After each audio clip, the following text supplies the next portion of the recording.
Hey, Paul. Hockey World's reacting to Walter Gretzky's passing. I'm just wondering if you have any memories or stories to share from your time in Toronto or anything about Walter. I don't. I would have the same relationship probably with it, most Canadian hockey fans do. Never met the man and somehow feel like you know him because he's part of such a great story of our game.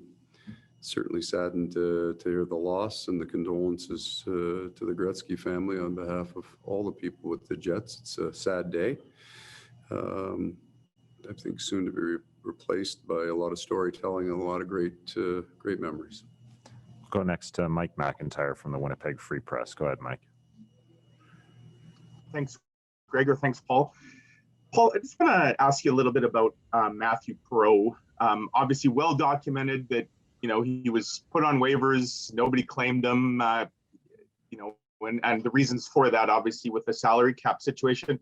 I just wonder now, with some hindsight, when you look back at how Matthew handled that whole situation and what he's been able to accomplish here early in the season, I guess what it says about him as an athlete and as a person. Matty Perreault loves playing hockey. I think he loves every part of it, right? He likes being around the guys. He likes to travel. He likes bringing his kids to the rink. He works hard in practice, and he's never seemed to get caught up in. He's not a selfish player. He's not worried about his lot in life. So he came in as a centerman. We moved him to the wing. He played a bunch of minutes. He scored a bunch of goals. Like, he's got the skill level. It's been on display the last couple of games for sure. So whether he was playing with Hendrickson Armia or he's playing with Thompson and Lewis, and at times he was playing with Scheifele and Wheeler, years ago. So, and he's found a way to come to the rink and enjoy it every single day. And that's the energy and the enthusiasm that he brings. That's why he is a valuable part of that fabric of our room right now. You guys wouldn't have had a chance to watch it today, but he was absolutely on fire in practice today. And looked like he was just having a whole lot of fun out there, and that brought a lot of enthusiasm and energy to a short practice, but it was good. That's what he brings. I'll go next to Sarah Orlesky from TSN. Go ahead, Sarah. Hi, Paul. A change in the coaching fraternity last night with the return of Darrell Sutter behind bench, and just your reaction to him being back on an NHL bench, and then what sort of things you expect to see in a Darrell Sutter coach team. Well, I guess it goes to the love of a game, right? You can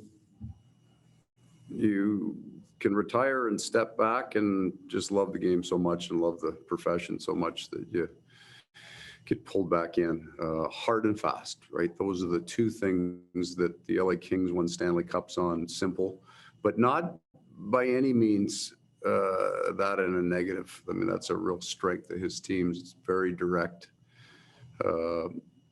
very predictable in a good way, right? So if you are pre-scouting games in the NHL, the very best teams, you basically have to watch a period because they just do the same things over and over again, right? You don't have to spend a lot of time trying to figure out what they're trying to do in their neutral zone or in their D zone. It's the same thing. They execute it very well and they're very consistent. And that would be what we would expect from any team that Darrell Sutter coaches. They're going to be exceptionally well coached. They're going to play real hard and they're going to play real fast.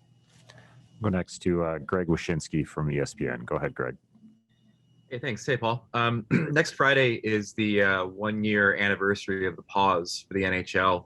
And I was just wondering about your recollections of that time, where you guys were when you heard. And I've heard from a lot of other coaches that felt that it was going to be maybe a bit more temporary than it ended up being. 100%. So I was not clued into the whole significance of it at the time. I'm walking out to the ice for the morning skate, and Blake Wheeler says to me, "Do you think they're going to shut us down tonight?" And I said, "No, I think they're going to play McDavid against you." And he goes, "Not the game, the COVID." I said, "Well, I have no idea." And then we go out and play a really good first period. And it's a good game, but I really liked our game. And when I'm walking off the bench between the first and second, somebody made the comment, somebody from, one of our services made the comment that the NBA just shut the league down. I didn't think much of it then. But I got out And I could not describe to you that second period. So our players knew and their players knew. And the game of hockey just disappeared. It was a disaster for the rest of the night. The turnovers, so their minds quickly went to that. We fly that night to Calgary, and we're going to play in Calgary, I think, the next night. And then we're going home. And I'm thinking, I think that was like midweek. It was like a Wednesday, Thursday. I'm sure Saturday or Sunday I'm coaching. Like it never crossed my mind that I didn't know enough about it, but I thought this is a 2 or 3 day thing. They'll give us a new plan and away we go. And, you know, now we're coming up on a year. And now when you're walking around and you don't have a mask on, it feels funny, right? That's what things have changed. We'll go next to Ken Weeb from Sportsnet. Go ahead, Weaver. Morning, Paul.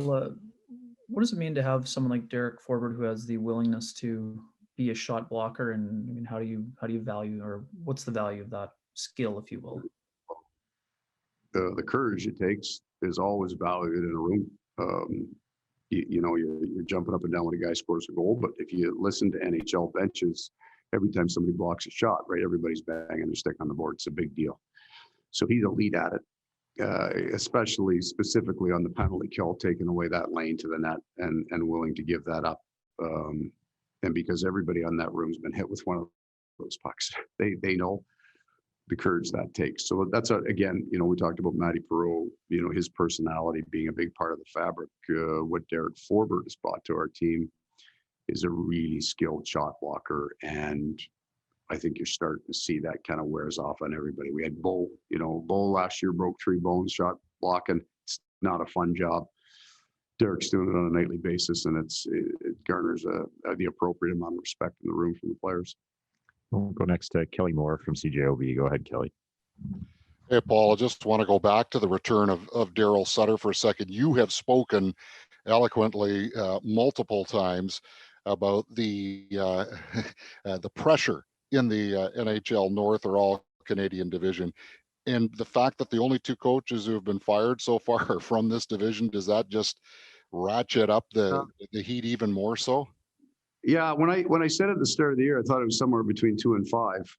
I'm hoping that the lower limit is all that it takes. But, you know, this is pro sports, so we get it. And when you get into Canada, then it's just extreme is what it is. I'm not complaining about that. It's a big part of why it's great working in Canada, right? Everybody loves the game and they have an opinion on it. And when the passion, when you're winning, right, you're not far from winning the Stanley Cup. And when you're losing, you know, everybody's got to go. So that's the extremeness of the environment, which means, you know, the scrutiny is going to be on the coaches, as it always is. And that's why I thought there would be changes, because this isn't going to end. You're 2 weeks away, no matter how good you think your team's playing, from being at the other end of that pressure. So that's all part of it. It's not always fun to live in that environment, but it is a key driver, I think, in why the job is a lot of fun, right? It's that energy, that juice, that tension that's part of what we do, and it's on display in Canada now like it's never been. Now we'll go back to Mike McIntyre from the Free Press. Go ahead, Mike. Well, just wanted to ask about the reassignment of Christian and David to the Moose. I believe they start a 17-game homestand starting next week, which is going to last 2 months. So just the value of having the Moose around now for that long, and what you hope for those 2 guys. Right. I think those guys are playing tonight, and they've worked really hard. So both of those guys have made big strides. This is clearly an unusual year, but we got to get them playing. We got to get them into games. So fantastic that we'll be able to kind of be in the same city with them for a little bit of that long homestand. And we'll be able to move guys probably a little easier back and forth, but we want to get these young guys games and get them playing, and they can help that team, right? Those are 2 really strong players that are going to make them better. So they've earned it. They're working hard. The Moose are playing hard and battling with that lineup. There's lots of good going on down there. So we're pretty excited. We can send 2 more real good players there. We'll go final question to Ken Weeb from Sportsnet. Go ahead, Weeb. Paul, Ole Jokinen mentioned you were the first coach that brought up the topic of coaching to him when he was playing. What do you remember about the conversation, and why do you think he was, you know, well suited to get into that role eventually, as he has now? That comes from a couple of places. One is conversations that you have with players, and early on, I didn't know it at all. So my first thought is standing behind the bench and you listen to the players talk, right? And some guys are all emotion, which is great. And then some guys are detailing the game, right? They're calling the plays that you have in your head. We got our neutral zone's loose, or we got to drive the net more, or whatever it is. It's technical. So he had the ability to sit and watch the game from the bench and get a technical view of the game. And not all players are like that. So then you have conversations with him. What'd you think of the game last night? And he starts, you've had the opportunity to stand behind the bench and then watch it from video. And then you got a guy that's played the game, but's got a real good handle on what happened on the ice. So that was the start of it. Then those conversations were never short, right? We'd get talking hockey and you'd be into one for 20 or 30 minutes. And so there's a passion there that he had. So I just think that, that certain players view the game in an alignment, mentally aligned with the way coaches either train themselves or view the game as well. Those guys, I think, have a leg up. He's got a passion for the game. He started a hockey academy in Florida to help younger kids. So he's got a really good spectrum now. Played in the NHL, but also worked with kids. So he's seen the whole thing. I think he's going to be a real good coach.